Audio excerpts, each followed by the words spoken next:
আমি সরকারের কাছে আমার স্বামীর হত্যার বিচার চাই, ওদের এরকম আর কোনো মানুষ যাতে স্বামী হারা না হয়, আর কোনো সন্তান হারা না হয়। আমার ছেলে মেয়ে এতিম করছে। পুরান ঢাকার মিটফোর্ডে ভাঙারি ব্যবসায়ী লালচাঁদ ওরফে সোহাগ হত্যার পেছনে ব্যবসায়িক দ্বন্দ্ব রয়েছে বলে জানিয়েছে পুলিশ। তবে সোহাগের স্বজনরা বলছেন, সোহাগের কাছে 2 লাখ টাকা চাঁদা দাবি করে আসছিল খুনিরা। চাঁদা না দেয়ায় নৃশংসভাবে তাকে হত্যা করা হয়। পুলিশ জানিয়েছে, পৈশাচিক এই খুনের সঙ্গে জড়িত 19 জনকে শনাক্ত করা হয়েছে। এদের মধ্যে 5 জনকে গ্রেপ্তার করা হয়েছে। আদালতে স্বীকারোক্তিমূলক জবানবন্দি দিয়েছেন একজন। এদিকে বরগুনায় সোহাগের গ্রামে চলছে শোকের মাতম।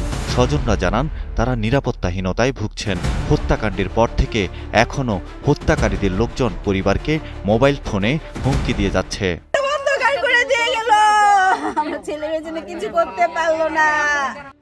সোহাগ হত্যা নিয়ে ডিএমপি মিডিয়া সেন্টারে এক সংবাদ সম্মেলনে লালবাগ বিভাগের ডিসি মোহাম্মদ জসিমউদ্দিন বলেন, চাঁদাবাজির বিষয়টা আমাদের জানা নেই। বান্ডেল থাকলে প্রতি সেনমানিতে টাকা বাঁচবে। বিকাশ সেনমানি বান্ডিল কিনে জিতুন প্রতি লেনদেনে। আমরা যতটুকু জেনেছি এটা পারস্পরিক দ্বন্দ্বের বিষয়।